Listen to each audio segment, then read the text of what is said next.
Hi hello we were అందరికీ welcome friends. మన ఛానల్కి స్వాగతం. మా ఛానల్లో మీకు కనుక వీడియోస్ నచ్చితే లైక్ చేయండి, షేర్ చేయండి, కామెంట్ చేయండి మరియు సబ్స్క్రైబ్ చేయండి. మరిన్ని నోటిఫికేషన్స్ కోసం పక్కనే ఉన్న బెల్ ఐకాన్ని ఆల్ పైన ట్యాప్ చేయండి. ఆల్ పైన ట్యాప్ చేయడం ద్వారా మేము చేసే ప్రతి వీడియోలని, తాజా వీడియోలని నోటిఫికేషన్లో పొందగలరు.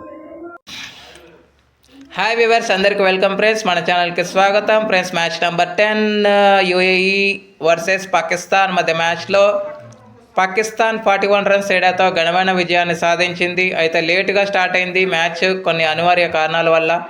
అంటే మనకి మ్యాచ్ రిఫరీ ఎవరైతే వచ్చారో ఇండియా వర్సెస్ పాకిస్తాన్ మ్యాచ్కి, అదే మ్యాచ్ రిఫరీ నిన్న కూడా రావడం జరిగింది. అయితే వాళ్ళు ఒకానొక స్టేజ్లో బాయ్కాట్ చేసేదాకా వెళ్ళారు, ఐసీసీకి మెయిల్ చేసేదాకా కూడా వెళ్ళారు. అయితే ఐసీసీకి మెయిల్ చేసినప్పటికీ వాళ్ళ దగ్గర నుంచి ఎలాంటి రెస్పాన్స్ కూడా లేదు. కాకపోతే వీళ్ళే పాకిస్తాన్ వాళ్ళు వెనక్కి తగ్గి మొహసిన్ నక్లీతో డిస్కస్ చేసి మనసు మార్చుకొని మొహసిన్ నక్లీ ఆడమని చెప్తే అప్పటి వరకు ఆడారని చెప్పుకోవచ్చు. 8 o'clockకి టాస్ వేశారు.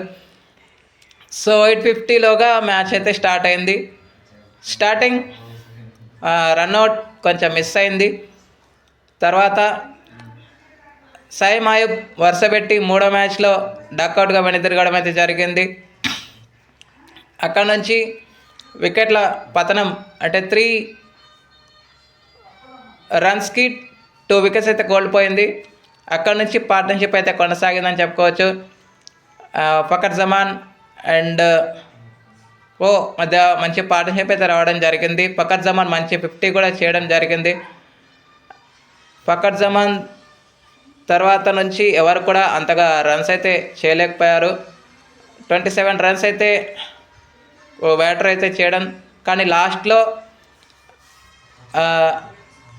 షాహిన్ షా అఫ్రీడి 14 balls 29 రన్స్ అయితే చేశాడు. 3 4లు 2 6ల సాయంతో తన వల్లే 146 వరకు అయితే స్కోర్ చేయగలిగింది పాకిస్తాన్. అయితే యూఏఈ వాళ్ళు 13 ఎక్స్ట్రాస్ అయితే ఇచ్చారు. జునైద్ సిద్దికే మరొకసారి తన విజృంభణ కనిపించింది. ఎప్పుడైతే ఓమన్తో 4 వికెట్ హాల్ నమోదు చేశాడో మళ్ళీ ఇక్కడ కూడా 4 for 18 లవ్లీ ఫిగర్స్ అయితే నమోదు చేసుకున్నాడని చెప్పుకోవచ్చు. అదేవిధంగా సిమ్రాన్జిత్ సింగ్ 3 వికెట్లు తీసుకున్నాడు. నెక్స్ట్ వచ్చేసి ధ్రువ్ పరషార్ 1 వికెట్ తీసుకున్నాడు.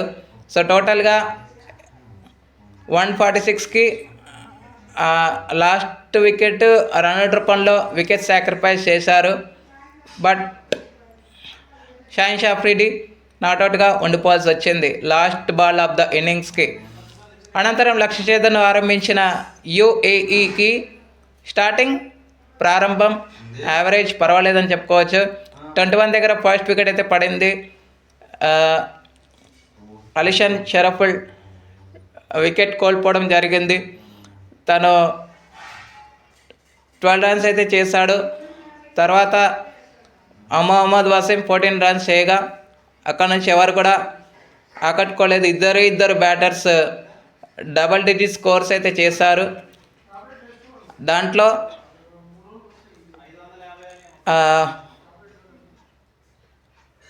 ధ్రువ్ పరషార్ 20 రన్స్ చేయగా నెక్స్ట్లా 35 రన్స్ అయితే చేశాడు. అంతకు మించి ఎవరు కూడా ఆకట్టుకోలేకపోయారని చెప్పుకోవచ్చు. అయితే 103 దగ్గరే 3 వికెట్స్ పడిపోయాయి బ్యాక్ టు బ్యాక్. ఆ తర్వాత 105 లోపు ఆల్అవుట్ అయితే చేసేసింది పాకిస్తాన్. అయితే దీంట్లో షాహిన్ షా అఫ్రీడి, అబ్రార్ అహ్మద్, హారిస్ రాఫ్కి తలా 2 వికెట్లు రాగా 2 రన్అట్లు. సల్మాన్ ఆగా, సైమ్ అయూబ్కి తలా 1 వికెట్ అయితే రావడం జరిగింది. 11 ఎక్స్ట్రాస్ అయితే ఇచ్చారు. ఇక ఫలితంగా player of the match Shaheen Shah అఫ్రీడికే వరించడం జరిగింది. ఎందుకంటే with the bat finishing knock, impactful నాకైతే ఆడాడు. తన వల్లే మ్యాచ్ గెలిచింది అని చెప్పుకోవడానికి సంతోషించవచ్చు పాకిస్తాన్ ఫ్యాన్స్ అయితే. So with the ball 2 wickets తీసుకున్నాడు కాబట్టి మంచి విజయం అయితే సాధించింది. ఫలితంగా పాకిస్తాన్ సూపర్ 4కి ప్రవేశించిందని చెప్పుకోవచ్చు. ఇక ఇండియా వర్సెస్ పాకిస్తాన్ సెప్టెంబర్ 21 రోజు ఉండబోతుంది super 4 match. Okay friends, thank you. ఇలాంటి అప్డేట్స్ కోసం ఛానల్ని సబ్స్క్రైబ్, షేర్, లైక్, కమెంట్ చేయండి. మరొక అప్డేట్తో మేము ఉంటాను ఫ్రెండ్స్. అంతవరకు సెలవు, నమస్కారం.